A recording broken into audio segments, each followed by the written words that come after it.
If you're over 60 and you eat eggs even a few times a week, I need you to stop and watch this before you crack open another one, because what I'm about to show you has nothing to do with how many eggs you eat.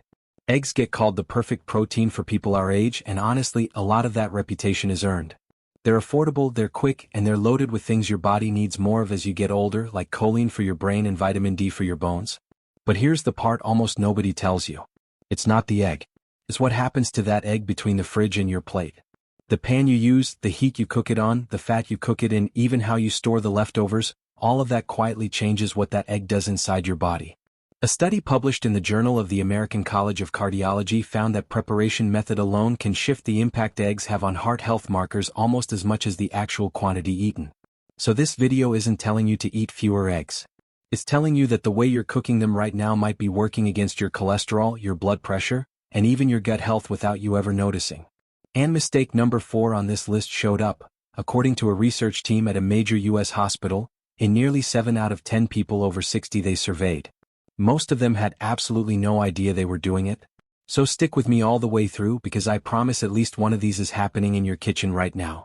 Why this matters more now than it did at 40. Here's something worth understanding before we even get into the list. Your body at 60 or 70 doesn't process the same egg the same way it did at 35, and that's not a scare tactic, it's just physiology.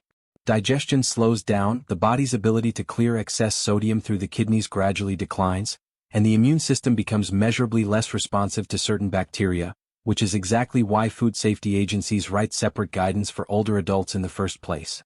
None of that means eggs become dangerous. It means the margin for error in how you cook them gets a little smaller, and small cooking habits that never mattered much in your 30s can start to matter quite a bit more now.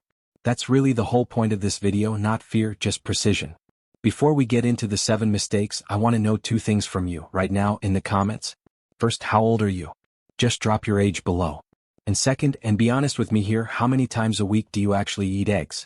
Once, 3 times, every single morning without fail? I read every single comment on this channel, and I genuinely want to see how many of you are already doing at least one of these 7 things without realizing it.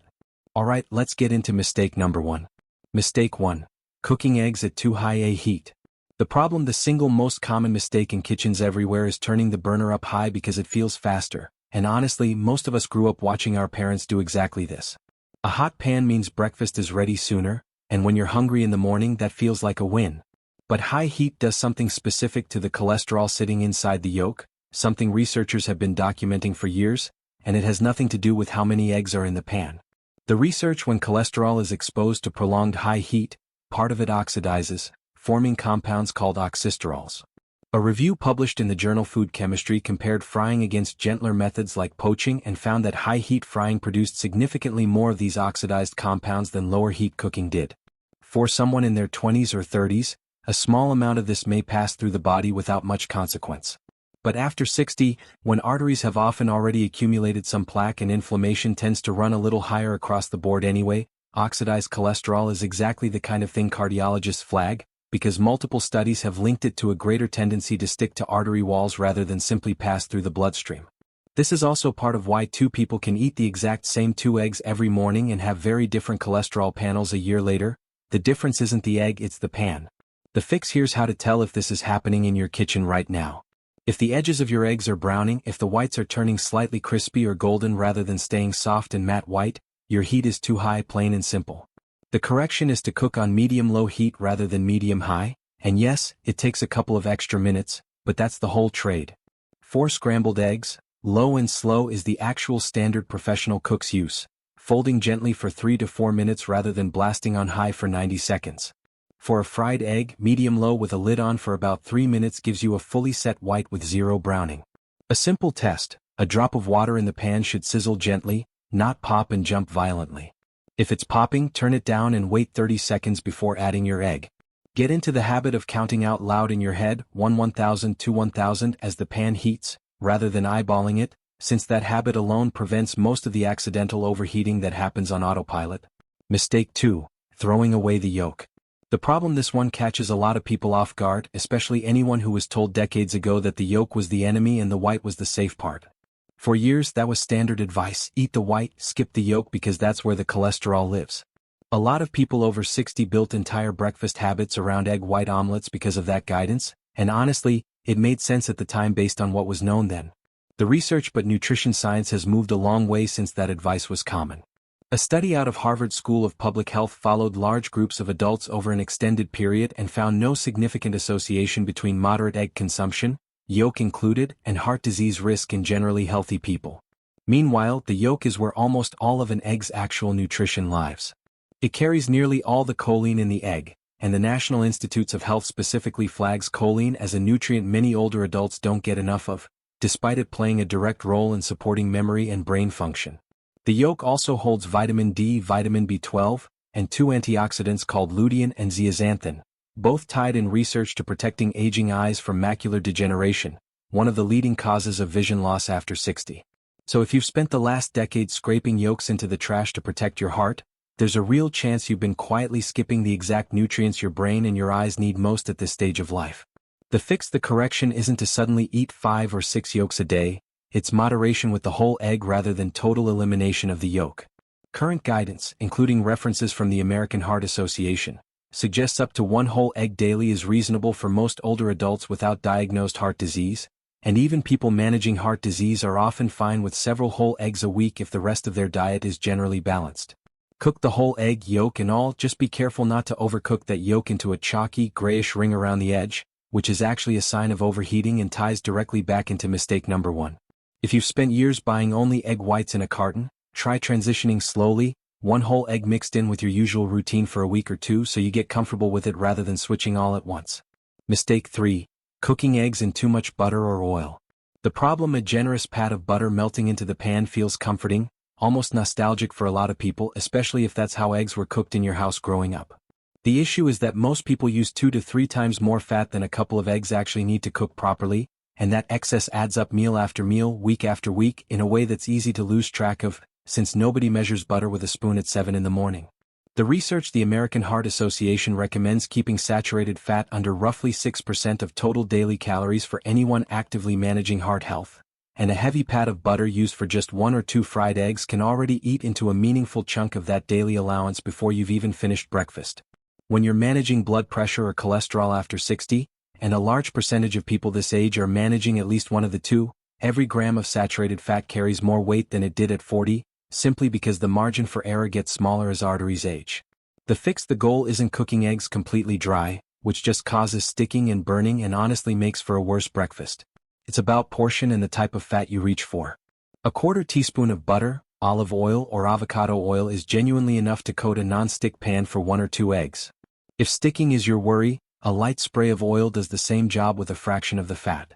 If you love the taste of butter specifically, cook in a small amount of a heart-friendlier oil like olive oil, then add just a tiny finishing touch of real butter at the very end for flavor, off the heat so you get the taste without drowning the eggs in saturated fat the whole time they cook.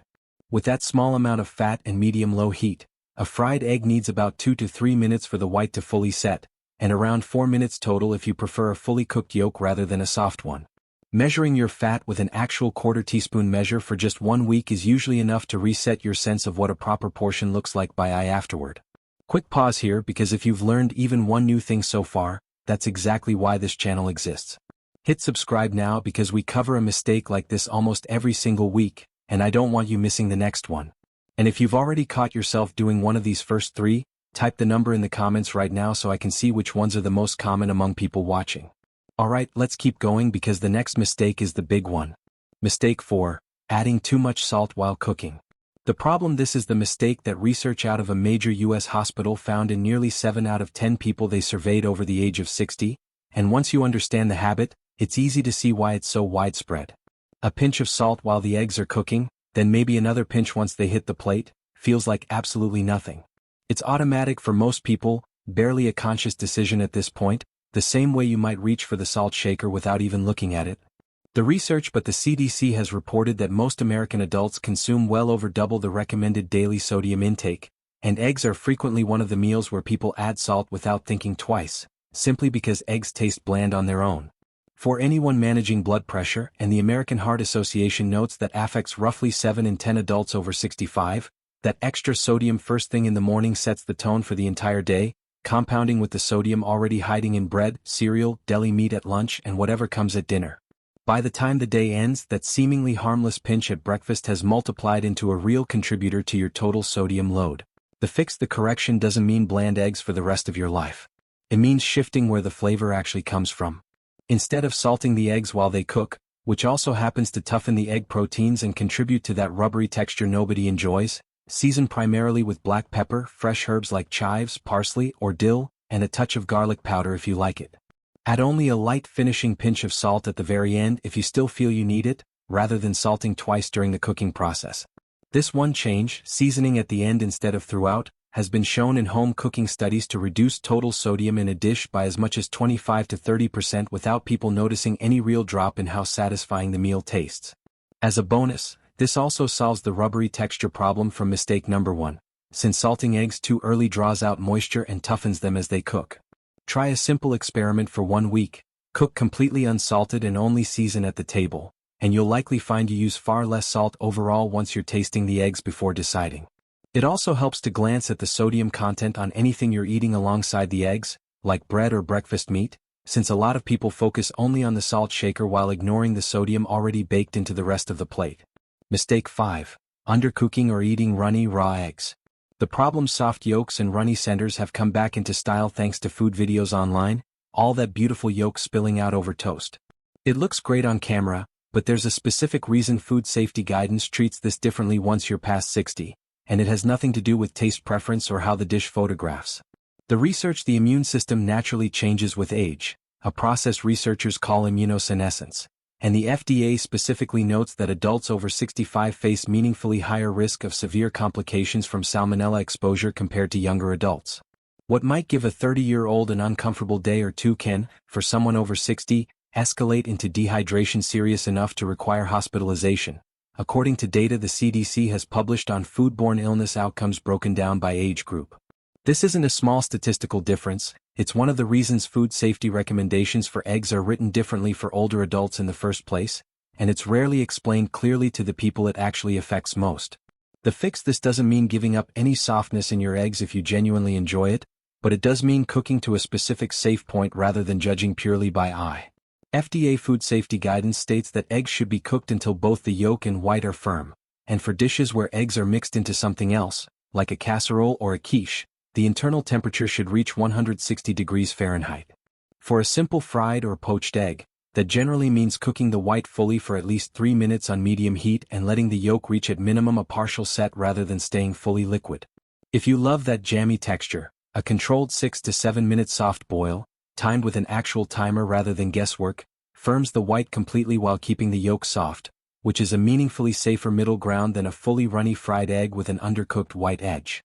An inexpensive kitchen timer on the counter solves this mistake almost entirely, since most undercooking happens simply because people are cooking by feel rather than by the clock. Mistake 6. Pairing eggs with processed meat every single day. The problem: eggs and bacon, eggs and sausage, it's a combination most of us grew up with, and once in a while it's genuinely fine. Nobody needs to feel guilty over a Sunday breakfast. The real issue researchers point to isn't the eggs at all, it's the daily habit of pairing them with processed meat morning after morning without variation, until it stops being a treat and becomes the default. A large analysis published in the BMJ looked specifically at processed meat consumption and found associations with increased cardiovascular disease and mortality risk that were notably stronger than for red meat that hadn't been processed. Processed meats like bacon and breakfast sausage tend to run high in both sodium and nitrates, and when that gets stacked on top of eggs every single morning, you're combining two separate sources of saturated fat and sodium in one sitting, day after day, week after week, for years, in a pattern that compounds quietly over time. The correction here is about frequency rather than total elimination. If bacon and eggs is a beloved Sunday tradition, that's a completely different pattern than an everyday habit, and there's no need to give it up entirely. Swapping in a few mornings a week with alternatives like a small serving of smoked salmon, which brings beneficial omega-3s instead of saturated fat, or sautéed vegetables like spinach and mushrooms alongside your eggs, keeps the protein and flavor satisfaction while meaningfully cutting your processed meat load. If you do want that bacon flavor on the days you have it, look for turkey bacon or a reduced sodium option, and treat the portion the same way you treat the fat in mistake number 3, a smaller amount used for flavor rather than the main event taking up half the plate. A simple guideline that works for a lot of people is treating processed meat as a 2-day-a-week food rather than a daily one. Mistake 7. Reheating leftover eggs the wrong way. The problem: this last mistake happens after the actual cooking is technically done. A lot of people make a batch of scrambled eggs or a frittata, store the leftovers in the fridge, and then reheat them the next day in the microwave on high for a minute or two without thinking twice about it, the same way they'd reheat leftover rice or pasta without a second thought. The research: eggs are one of the few foods where improper reheating specifically encourages bacterial growth rather than just drying the food out or making it a little rubbery. The USDA's food safety guidelines note that eggs and egg dishes should be reheated to an internal temperature of 165 degrees Fahrenheit, and uneven microwave heating, which is extremely common with eggs because of how their protein structure responds to microwaves, often leaves cold spots that never actually reach that temperature even though the dish feels warm on top when you touch the plate. The fix: the safer approach is reheating eggs gently and evenly rather than in one high-power burst. In the microwave, that means using 50% power and stirring halfway through a roughly 60 to 90 second reheat cycle, checking that steam is rising from the center of the dish and not just the edges. On the stovetop, a low, covered pan with a small splash of water or milk added, reheated for about 2 to 3 minutes while stirring occasionally, distributes heat far more evenly than a microwave ever will. Just as important as the reheating method itself is storage time. The FDA recommends eating leftover cooked eggs within 3 to 4 days, refrigerated promptly rather than left out on the counter, since the temperature danger zone between 40 and 140 degrees Fahrenheit is exactly where bacteria multiply fastest. And that clock starts the moment the eggs come off the heat, not whenever you eventually get around to putting them in the fridge. Labeling containers with the date you cooked them takes 10 seconds and removes all the guesswork later in the week. If even one of these 7 mistakes was new information for you, that's exactly why this channel exists, because it's small, everyday changes like these that actually protect you long-term, not some extreme diet overhaul that nobody can stick with.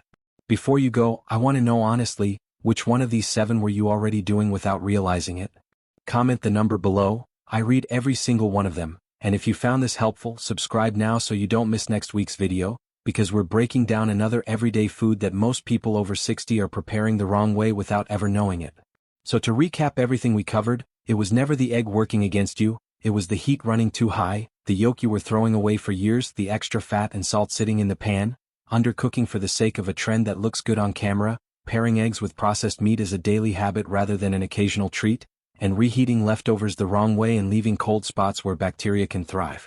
Fix these 7 small habits, one at a time if you need to, and you get to keep eating one of the most nutrient-dense, affordable foods available to you, without any of the downside that comes from cooking it the wrong way. Thank you for watching all the way through. Take care of yourself, and I will see you in the next one.